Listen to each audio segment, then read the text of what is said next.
Everyone, कैसे आप लोग? अच्छे होंगे। तो चलते हैं हम लोग। अभी हम लोग देखे थे यूनिवर्सिटी फंक्शन, और फिलहाल लॉकडाउन में हम लोग अभी सिर्फ बोर्ड पैटर्न बात करेंगे। जैसे सीबीएसई बोर्ड हो, बिहार बोर्ड हो, जो भी बच्चे हम लोग के कोचिंग में पढ़ते हैं उनसे रिलेटेड हम लोग बात करेंगे। ठीक है, तो बात करते हैं। अभी हम लोग पिछले क्लास में जो हमने लेक्चर बनाया उसमें आप लोग का यूनिवर्सिटी फंक्शन, ठीक है, अब जो है उसको आप कवर करिए। फिर हम लोग उस लेक्चर पर बात करेंगे। जेई मेंस एडवांस लेवल के क्वेश्चन करेंगे। और बच्चों का डिमांड हुआ कि सर थोड़ा सा और सिलेबस को आगे बढ़ाया जाए, जैसे कि अलजेब्रा हुआ, मैट्रिक्स और डिटर्मिनेंट। ठीक है, इसके बाद हम लोग का वही चैप्टर आता है ना, मैट्रिक्स और डिटर्मिनेंट। तो चलते हैं, ठीक है, स्टार्ट करते हैं matrix and determinant. Matrix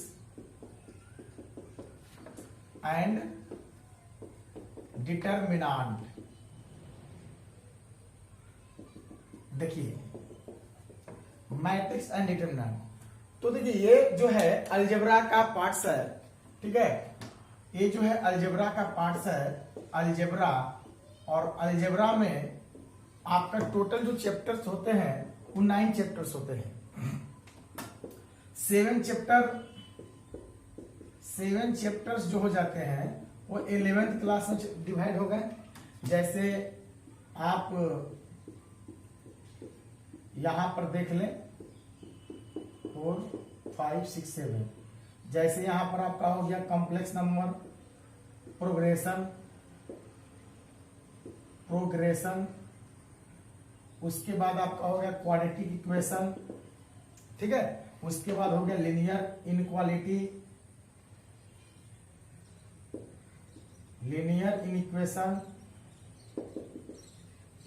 inequation, उसके बाद जो आपका आ जाएगा परमुटेशन एंड कॉम्बिनेशन, पीएनसी।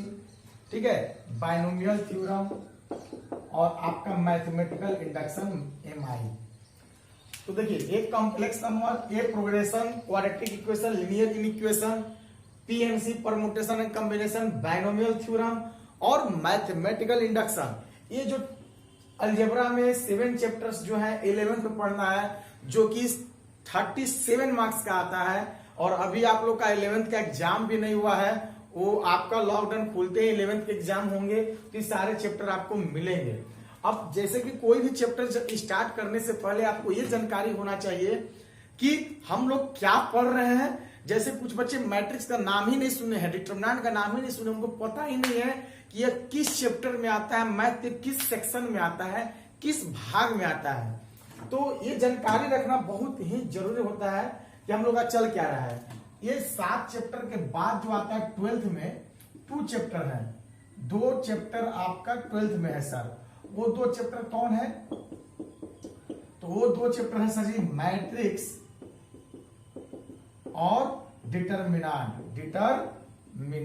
ठीक है, तो इसमें भी मैट्रिक्स और डिटर्मिनेंट आपका 12th में 13 मार्क्स का आता है। कितने मार्क्स का आता है बाबू? 13 मार्क्स का, 13 नंबर का।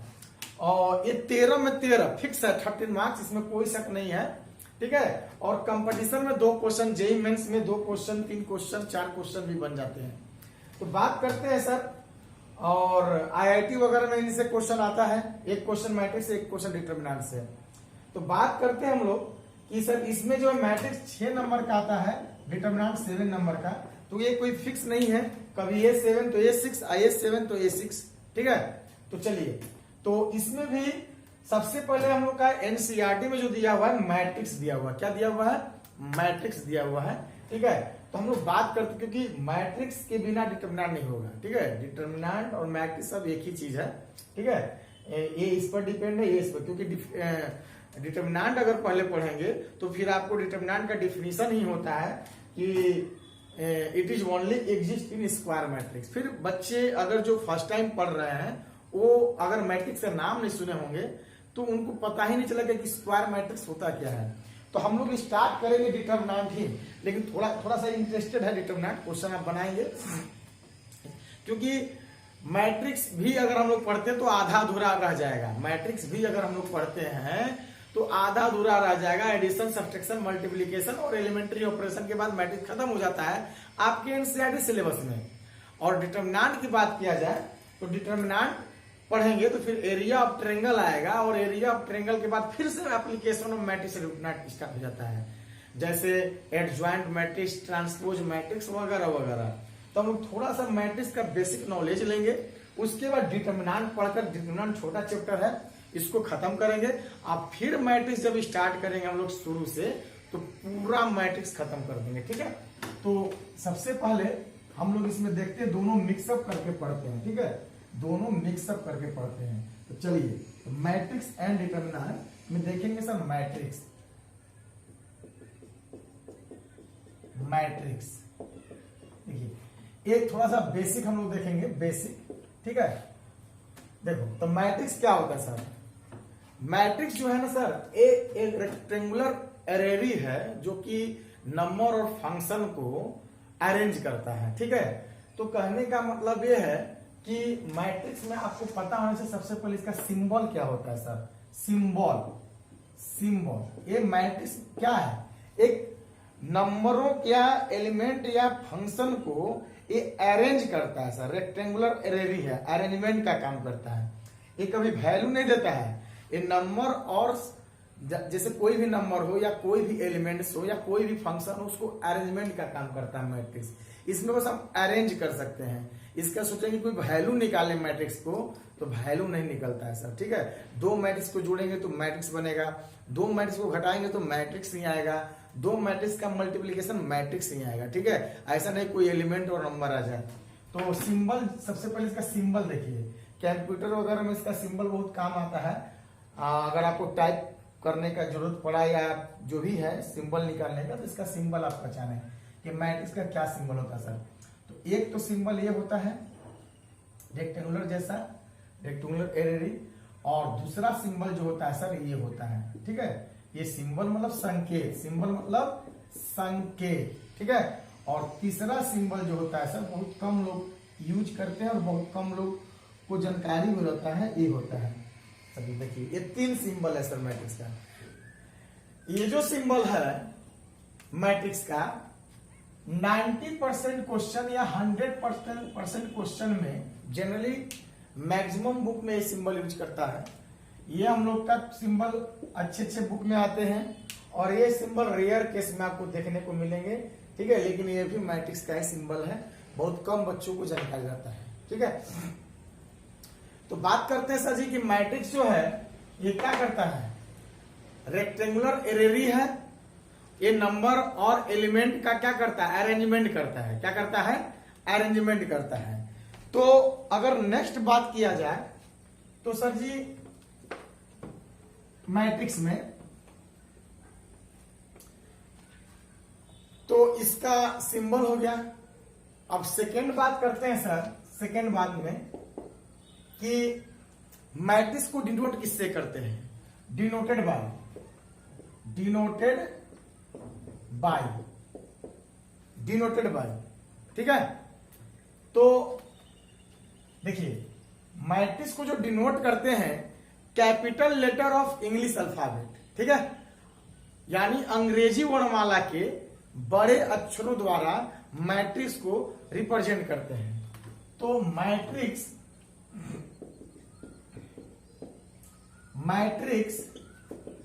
Is represented by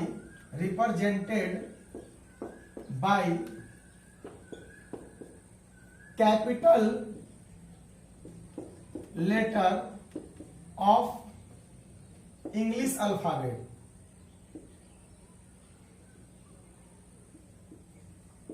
English alphabet यानी अंग्रेजी वर्णमाला के सर बड़े अक्षरों द्वारा मैट्रिक्स को सूचित करते हैं, ठीक है। अब देखिए सर, जैसे एग्जाम्पल में A, B, C, D, E, dot dot dot, sorry capital E, ठीक है, dot dot dot, X, Y और जेड, ठीक है, dot dot dot, X, Y और जेड, ठीक है। तो देखिए, तो ए मैट्रिक्स के कैपिटल लेटर द्वारा हम लोग रिप्रेजेंट करते हैं और इसके एलिमेंट को हम लोग क्या करते हैं, अंग्रेजी वर्णमाला के छोटे अक्षरों द्वारा सूचित करते हैं, ठीक है, या नंबर द्वारा या किसी भी फंक्शन के द्वारा, जैसे कोई भी ट्रिग्नोमेट्रिक फंक्शन भी हो सकता है, ठीक है, अरेंजमेंट कर सकते हैं, तो लॉगरिथमिक फंक्शन हो सकता है। तो इसके element and their element is represented by element, number और फंक्शन, एंड यहां लिख सकते हैं and their element and their element and their element is represented by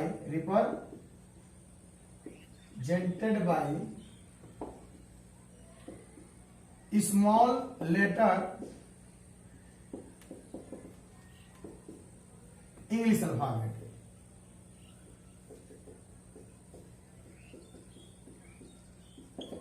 Small letter of English alphabet या नंबर और फंक्शन ठीक है। अब देखिए, तो मैं अभी तक यही बात किया कि मैट्रिक्स के का जो सिंबल होता है 3 सिंबल होते हैं, ठीक है, और उसको जो डिनोट करते हैं मैट्रिक्स को हम लोग रिप्रेजेंट करते हैं, तो capital letter of English alphabet and their element is represented by small letter of English alphabet और एनी रियल नंबर और एनी फंक्शन, कोई भी फंक्शन हो सकता है सर। नेक्स्ट बात करते हैं संज्ञा कॉम्प्लेक्स नंबर, ठीक है, रियल नंबर और कॉम्प्लेक्स नंबर। नेक्स्ट बात किया जाए यदि हम लोग का, तो नेक्स्ट में देखिए, ठीक है, नेक्स्ट जो आता है मैट्रिक्स में इंट्रोडक्शन आता है sir, some basic introduction, some basic introduction. देखिए कुछ बेसिक इंट्रोडक्शन होंगे सर, ठीक है, जैसे कि मैंने क्या बोला, मैट्रिक्स को कैपिटल लेटर लेते हैं, ठीक है, तो ये मैट्रिक्स हो गया, इसमें एलिमेंट ए हो गया स्मॉल लेटर, और इसमें कुछ नए नए लोग मिलेंगे आई और जे, यहाँ यम क्रॉस यन, ठीक है, कितने लोग हो गए, 4 लोग, आई जे यम क्रॉस यन, ठीक है। अब देखिए सर, ये आई जे जो होता है ना, ये पोजीशन होता है, क्या होता है, पोजीशन होता है, पोजीशन ऑफ एलिमेंट मतलब अवयवों का स्थान, अवयवों के स्थान को रिप्रेजेंट करता है। आई जे जो है अवयवों के स्थान को रिप्रेजेंट करता है, ठीक है। अच्छा, यम और एन क्या है सर, हाँ, उसमें भी आई जे न हो गया सर, आई जे दोनों मिलकर ना स्थान रिप्रेजेंट करता है, तो आई है क्या, आई, तो जो ये आईथ है, आईथ इसको रो बोलते हैं, क्या बोलते हैं, रो, और जेथ जो है, ठीक है, जेथ इसको कॉलम बोलते हैं, क्या बोलते हैं, कॉलम बोलते हैं सर, ठीक है। रो बोले तो हिंदी में सर पंक्ति, क्या बोलते हैं, पंक्ति, कॉलम बोले तो स्तंभ, क्या बोलते हैं, स्तंभ। हाँ, कुछ लोग बोल रहे हैं सर इंग्लिश में पढ़ा रहे हैं, इंग्लिश मीडियम हिंदी में सब समान होता है, ठीक है। मैट्रिक्स को हम लोग आव्यूह बोलते हैं, क्या बोलते हैं, आव्यूह, ठीक है, मैट्रिक्स को आव्यूह बोलते हैं सर, ठीक है। अब देखिए सर, यहां पर यम क्या है, बोलो, यम जो है नंबर ऑफ रो है सर, नंबर ऑफ रो, और यन क्या है सर, नंबर ऑफ कॉलम जो है, क्या है, नंबर ऑफ कॉलम। तो यम नंबर ऑफ रो हो गया और यह नंबर ऑफ कॉलम, ध्यान से देखिएगा इसको, ठीक है। और जो यम क्रॉस यन है, ये यम क्रॉस यन दोनों को मिलाकर बॉक्स को देखिए, ये बोलते हैं ऑर्डर ऑफ मैट्रिक्स, क्या बोलते हैं, ऑर्डर ऑफ मैट्रिक्स। अरे बोलिए ना, हाँ, ये यम क्रॉस यन दोनों को मिला के बोलते हैं ऑर्डर ऑफ मैट्रिक्स। इसमें नया वर्ड आ गया आपको, ऑर्डर, यानी ऑर्डर को हम लोग बोलते हैं मैट्रिक्स का आव्यूह, मैट्रिक्स का कोटि, आव्यूह का कोटि। जैसे यहां पर आप लिख भी सकते हैं, ऑर्डर को हिंदी में हम लोग कोटि बोलते हैं, क्या बोलते हैं, कोटि बोलते हैं। ठीक है, अब देखिए सर, तो आई हम लोग का हो गया रो, जे हो गया हम लोग का कॉलम, यम हो गया नंबर ऑफ रो, यन हो गया नंबर ऑफ कॉलम, और यम क्रॉस यन जो हो गया ऑर्डर ऑफ मैट्रिक्स। अब थोड़ा सा आगे बढ़ते हैं साहब जी, थोड़ा सा आगे बढ़ते हैं, अपनी इस कहानी को थोड़ा सा आगे लेके चलते हैं। ठीक है, आप लोग लगे रहे, ध्यान से देखिए इसको। ठीक है, अब देखिए, जैसे कि सर इस सिस्टम में हम लोग को देखना है क्या कि मैट्रिक्स में रो और कॉलम क्या होता है। ठीक है, देखिए जैसे कोई एक मैट्रिक्स है हम लोग का A B C D E F, ध्यान से देखिए A B C D E F, तो इसमें आपको बताना है ऑर्डर ऑफ मैट्रिक्स। तो सर जी ऑर्डर हम तभी बताएंगे जब मेरे को रो और कॉलम पता चलेगा। तो रो और कॉलम क्या होता है सर, तो ये देखिए आपका रो हो गया, क्या हो गया रो। ठीक है, और इस रो को बोलेंगे फर्स्ट रो, क्या बोलेंगे फर्स्ट रो, और इस फर्स्ट रो को हम लोग रिप्रेजेंट करेंगे R1 से, और ये आपका हो गया सेकेंड रो, सेकेंड रो, और इसको रिप्रेजेंट करेंगे R2 से, किससे करेंगे R2 से, और ये हो गया हम लोग का कॉलम C1, और ये C2, और ये C3। मैं आपको ये बता दूं कि अगर किसी मैट्रिक्स में, यदि आपको मैट्रिक्स में रो और कॉलम समझ में आ गया, रो और कॉलम को देखने का नजरिया आपका बैठ गया, तो आपका मैट्रिक्स खत्म, आपका मैट्रिक्स खत्म, क्योंकि इसमें सारा खेल रो और कॉलम में है। इसमें सारा खेल किसमें है, रो और कॉलम में है। देखिए तो रो, तो जनरली आपको मैं बता दूं, रो जो आप कॉपी में लिखते हो ना, जैसे पोयम वगैरह 4 पंक्ति में, 5 पंक्ति में, 6 पंक्ति में, वो जितने कॉपी में लाइन वाइज लाइन लिखते हो वो सारा का सारा रो है, और जो क्वेश्चन का नंबरिंग करते हो वो सारा का सारा क्या है, कॉलम है। हाँ, अब देखिए सर, अब बात करते हैं, तो इसमें कितने रो हैं, 2, कितने रो हैं 2, और कितने कॉलम है 3। क्या, तो रो कितने हो गए सर 2, और कॉलम कितने हो गए 3। तो ऑर्डर मेरा बोलिए कितना हो जाएगा 2 क्रॉस 3, 2 क्रॉस 3, और इसमें कुल टोटल कितने एलिमेंट हो गए, तो 3 दूनी 6, टोटल एलिमेंट जो हो गया सर वो हो गया 6। यानी इससे इस कहानी से हमें ये शिक्षा मिला कि नंबर ऑफ रो और नंबर ऑफ कॉलम का यदि हम प्रोडक्ट कर देंगे, गुणा कर देंगे, तो उसके एलिमेंट की संख्या देता है। क्या देता है, एलिमेंट की संख्या देता है। अब देखिए सर, तो बात करते हैं सर रो और कॉलम में। आप तो सर बहुत बड़ी बात बोल दिए कि अगर मेरे को रो और कॉलम समझ में आ गया तो मैट्रिक्स खत्म, मैट्रिक्स खत्म। तो जरा समझाओ सर इसी अंदाज में कि एक आध दो एग्जाम्पल हमें दो, जिससे कि हम लोग का क्लियर हो जाए रो और कॉलम। तो एक मैट्रिक्स हम लेते हैं ए बी सी डी। अब बताइए इसमें कितने रो कितने कॉलम है, बोलिए। तो सर 2 रो, कितने रो है 2 रो, R1 और R2। कितने कॉलम है 2 कॉलम, जहां रो वही कॉलम, ए C1 और ए C2, C1 और C2। तो 2 रो 2 कॉलम। देखिए इसका ऑर्डर हो गया 2 क्रॉस 2। नेक्स्ट एग्जांपल सर, जैसे कोई मैट्रिक्स ले लीजिए 0 0 0 1 1 1 2 2 2। अब बता दो, अब बता दो कितने रो कितने कॉलम। तो सर 3 रो, 1 रो 2 रो 3 रो, 3 रो, कितने कॉलम, 1 कॉलम 2 कॉलम 3 कॉलम, 3 रो 3 कॉलम। हमेशा रो को पहले लिखते हैं, कॉलम को बाद में लिखते हैं, ये नहीं कि उल्टा लिख दीजिएगा। अब बताइए टोटल एलिमेंट कितने हो जाएंगे 9, टोटल एलिमेंट जो हो जाएंगे ये 9 हो जाएंगे सर जी। नेक्स्ट एग्जांपल आता है, जैसे मेरे पास A B C D E F आया, जी एच कर दीजिए। अब देखिए कितने रो कितने कॉलम है, इसका ऑर्डर बताओ। तो सर जी 2 रो हो गया, और 1 2 3 4, 2 रो 4 कॉलम। इसका मतलब ये हो गया 2 क्रॉस 4 का मतलब ये हुआ कि रो की संख्या 2 और कॉलम की संख्या 4। एक लड़का कहेगा सर मेरे से कोई पूछेगा इसमें कितने रो कितने कॉलम है, और मैंने बता दिया कि 4 कॉलम है 2 रो है, तो क्या मैंने सही बोला या गलत बोला। तो आपने बाबू गलत बोला, क्योंकि कभी भी आप बोलेंगे कितने रो कितने कॉलम, पहले रो बताना है फिर कॉलम बताना है। क्या बताना है? कॉलम। जैसे कोई आपसे इसका ऑर्डर पूछेगा तब क्या बोलेंगे? ऑर्डर इसका बोलेंगे 2 क्रॉस 4। इसका मतलब इस मैट्रिक्स का ऑर्डर 2 क्रॉस 4। एक विद्यार्थी बोलेगा सर कि मैं यदि 4 क्रॉस 2 बोल दूंगा तो क्या सही है कि गलत है? गलत ही नहीं है, 500% गलत है। कौन सा परसेंट? 500%। छुच्छे गलत है सर। छुच्छे गलत इसलिए है, इसमें 4 रो हो गया और कितने कॉलम हो गया? 2। इसका मतलब 4 रो 2 कॉलम। क्या इसमें 4 रो है? नहीं। कितने रो है? 2।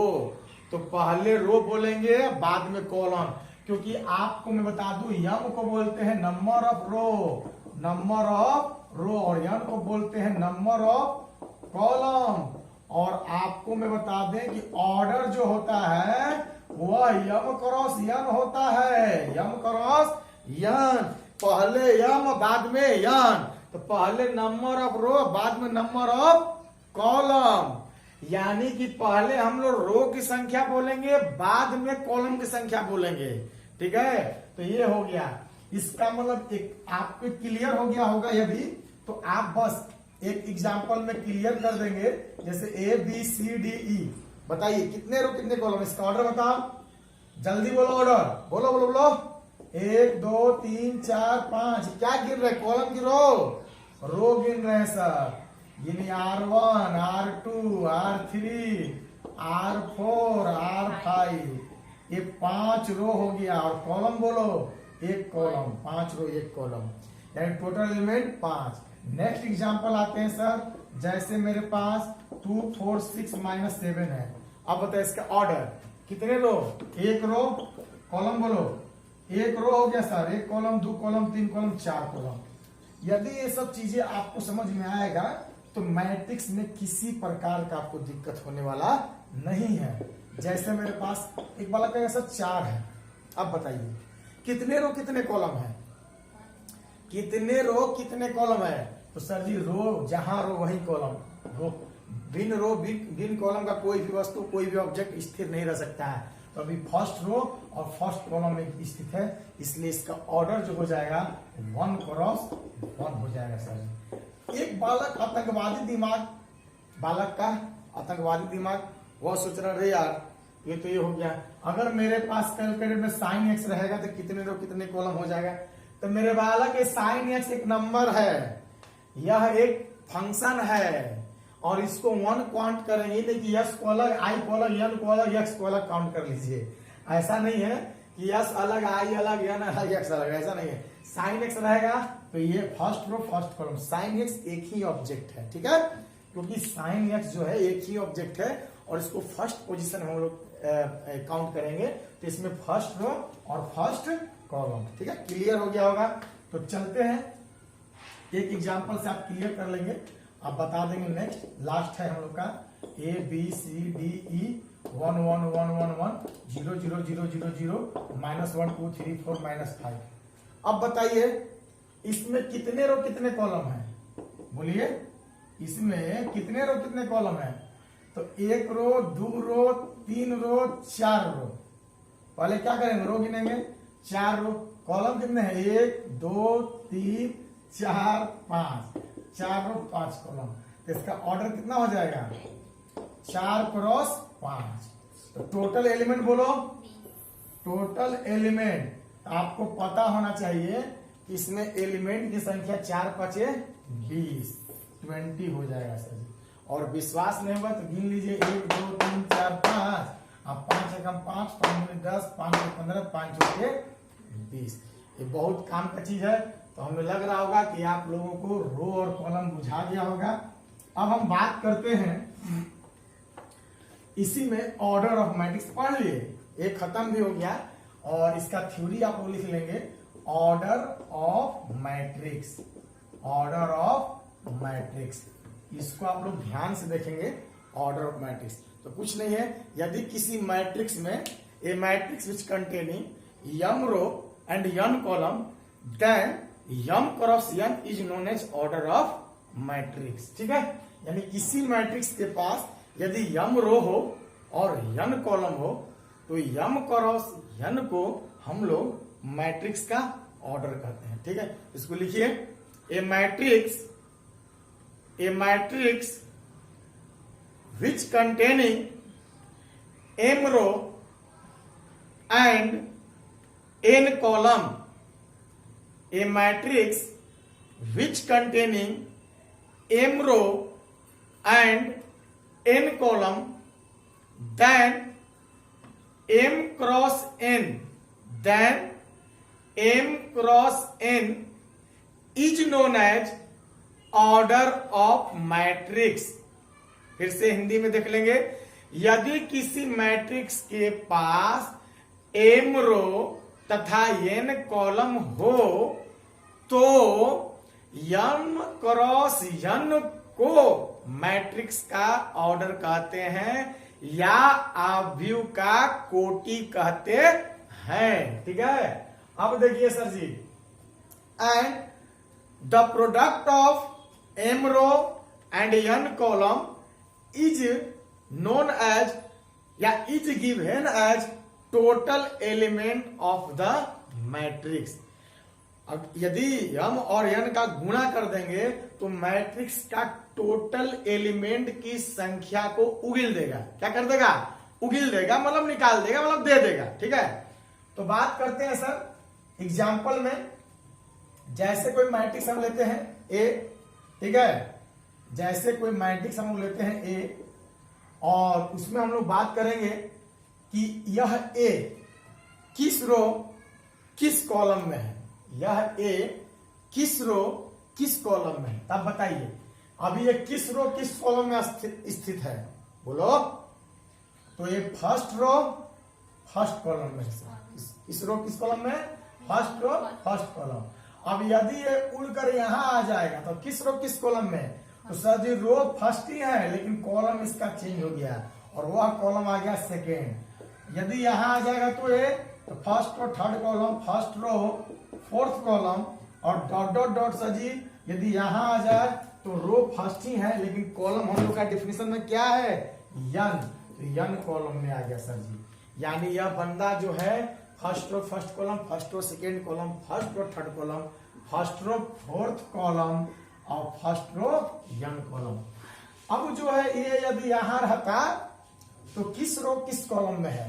तो रो सेकेंड हो गया और column first, second row second column, second row third column, second row fourth column और dot dot dot second row n column, second row n column. और यदि मैट्रिक्स यदि यहां पर आ जाए sir, third row first column हो जाएगा, third row second column, third row third column और dot dot dot third row n column. और इसी डॉट डॉट को यदि हम बढ़ा दे सर, यह मैट्रिक्स किस रो में आ गया? तो यम रो में। यन का तो यूज कर दिए हैं यनवा, तब यमवा यूज करेंगे। यम रो अब फर्स्ट कॉलम, यम रो सेकेंड कॉलम, यम रो थर्ड कॉलम और डॉट डॉट डॉट यम रो यन कॉलम। अब बताइए इस मैट्रिक्स का कितना ऑर्डर हो गया? तो सर जी यम क्रॉस यन। यानी यहां लिख देंगे कि order of matrix, order of matrix जो हो गया वो कितना हो गया? यम क्रॉस यन। और total element in matrix, matrix A कितना हो जाएगा? M N. एम एन बोले तो यम और यन में गुणा कर देंगे तो एलिमेंट की संख्या दे देगा सर जी। ठीक है, तो जैसे एक एग्जाम्पल में बात करते हैं सर, जैसे एक एग्जाम्पल दे देते हैं। ठीक है, एक एग्जाम्पल दे देंगे तो आपका सारा काम हो जाएगा सर। जैसे क्वेश्चन इस पर देख लीजिए आप लोग। ठीक है, जैसे क्वेश्चन है मेरे पास a बराबर 2 -3 4 -5 0 -1 √2 और 7 9 -3 -12 और 20 और 4 -1/2 -1/√3 और tan x, और यहां पर हम कर देते हैं सर जी साइन इनवर्स x। ठीक है, ये क्वेश्चन हो गया हम लोग का। बोलिए वाह। हाँ सर, अब बताइए कि ये हम लोग का मैट्रिक्स हो गया। क्या हो गया? मैट्रिक्स। और यहां पर पूछ रहा है पहला कि फाइंड ऑर्डर ऑफ मैट्रिक्स, मतलब आव्यूह का कोटि ज्ञात करें। आव्यूह का कोटि ज्ञात करें। दूसरा क्वेश्चन कह रहा है कि find total element of the matrix. Find total element of the matrix, मतलब मैट्रिक्स के सभी अवयवों की संख्या बताएं। मैट्रिक्स यानी आव्यूह के सभी अवयवों की संख्या बताएं। और थर्ड बोल रहा है सर कि find the indicated element of the matrix. Find the indicated element of the matrix. क्या बात है सर, क्या बात है सर, आप तो गर्दा कर दिए, एक ही सवाल में बवाल कर दिए। तो वह इंडिकेटेड एलिमेंट कौन है? तो जैसे A11 हो गया, पूछ रहा है A23 हो गया, A41 हो गया, ठीक है, और A45 हो गया, और A25 हो गया, और A32 हो गया। बहुत सारे एलिमेंट है, निकलेगा। तो पहले हम लोग को बताइए कि find the order of matrix, इसका ऑर्डर बताना है। क्वेश्चन को लिख लेंगे। तो ऑर्डर मतलब क्या? यम और एन। इसमें कितने रो कितने कॉलम है? तो 1 रो, 2 रो, 3 रो, 4 रो। तो सर जी ऑर्डर जो हो गया 4 रो, कितने कॉलम? 1 2 3 और 4, 4 रो 4 कॉलम। टोटल एलिमेंट बोलो वाला दूसरा क्वेश्चन है। टोटल एलिमेंट क्या हो जाएगा? 4 चौके 16। और आगे बोलिए आप लोग, कह रहा है कि find the indicated element of the matrix. Matrix का इंडिकेटेड एलिमेंट निकालना है। तो वह इंडिकेट कर रहा है A11, यानी A11 का मतलब कह रहा है कि A11 को जो एलिमेंट इंडिकेट कर रहा है वो कौन सा एलिमेंट है? तो A11 का मतलब वो ये हुआ कि फर्स्ट रो फर्स्ट कॉलम, और फर्स्ट रो फर्स्ट कॉलम के स्थान पर कौन सा एलिमेंट है? तो बताओ, फर्स्ट रो फर्स्ट कॉलम के स्थान पर कौन है? 2। इसको ये भी बोल सकते हैं पहला का पहला में पहला, पहला का पहला, पहला का पहला, पहला का पहला 2। अच्छा, आगे बढ़ते हैं सर। जैसे मेरे पास पूछ रहा है, जैसे पूछ रहा है 2 3, A23, यानी A23 के स्थान पर कौन सा एलिमेंट है? तो दूसरा रो तीसरा कॉलम, पहला रो दूसरा रो। तो दूसरा रो में चले जाइए। अब पहला दूसरा तीसरा कौन सा है? √2। समझ में आ रहा होगा, यानी दूसरा का तीसरा, इसको बोलेंगे कि दूसरा का तीसरा। निकल गया। 4 1, चौथा का पहला, 1 2 3 4, चौथा का पहला 1/2। क्लियर है? अच्छा, 4 5, चौथा का पचमा, चौथा ही हो गया सर। अब पचमा हो गया 1 2 3 4, पचमा तो ये नहीं है, तो कहेंगे नॉट पॉसिबल, नॉट पॉसिबल या डज नॉट एग्जिस्ट। दूसरा का पचमा नॉट पॉसिबल, तीसरा का दूसरा, तीसरा का दूसरा, यानी तीसरा रो दूसरा कॉलम में कौन है? 1 2 3, तीसरा रो, अब पहला कॉलम दूसरा कॉलम, -3 है सर जी। तो उम्मीद होगा कि आप लोग को समझ में आया होगा। ठीक है, तो ये हम लोग का आज का इंट्रोडक्शन क्लास है, और इसको हम लोग आगे बढ़ाएंगे। फिलहाल आप इसको 1 बार 2 बार वीडियो को देखिए, जो भी प्रॉब्लम होगा उसको पूछिए, कमेंट बॉक्स में लिखिए, व्हाट्सएप करिए, फोन करिए, जिस तरह आप हेल्प लेना चाहते उस तरह हेल्प लीजिए। Thank you, best of lux. बने रहें इस चैनल के साथ और डेली आप मेहनत करें बाबू। मैं आपसे यही कहूंगा कि जी जान लगाकर मेहनत करिए और बाकी हम लोग मोटिवेशन का क्लास एक दिन रखेंगे। फिलहाल अभी हम लोग पढ़ते रहें, ठीक है। Thank you, best of luck.